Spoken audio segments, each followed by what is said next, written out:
Welcome to Inside the Newsroom. I'm Anders Gyllenhaal, the Herald's executive editor.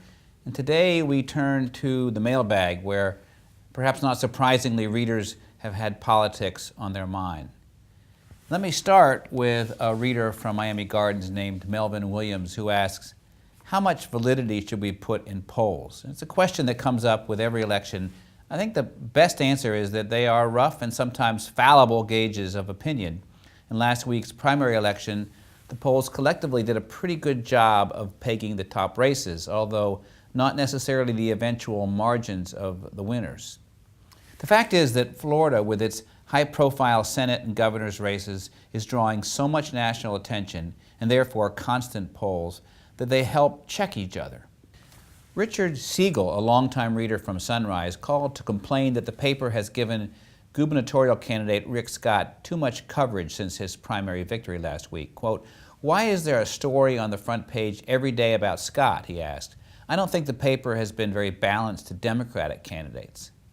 Well, Scott's win was the most intriguing outcome of the primary, which was why the paper focused on analyzing how he did it last Sunday, and then followed up with several front page stories this week, because that's where the action has been. But over the next 2 months, you will see extensive coverage from all the races, and the amount is pretty well balanced over that time.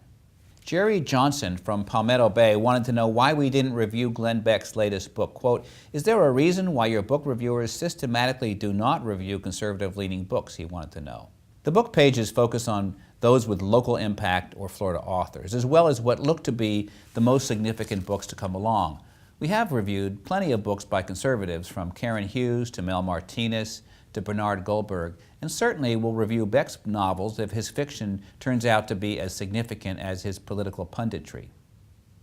Finally, an email came from a reader a few weeks ago chastising the paper for failing to list President Obama's birthday on the People page. Quote, "How could you miss the President of the United States?" he wrote. Well, the People page birthday list is almost all celebrities and entertainers, but we occasionally do slip in others, and this might have been a good one to note. The way things have been going, he's probably feeling older than his years. In case you missed it, he turned 49 on August 4th. As always, thank you for your letters, emails, compliments, and complaints. We appreciate your reading the Miami Herald and spending time here on MiamiHerald.com.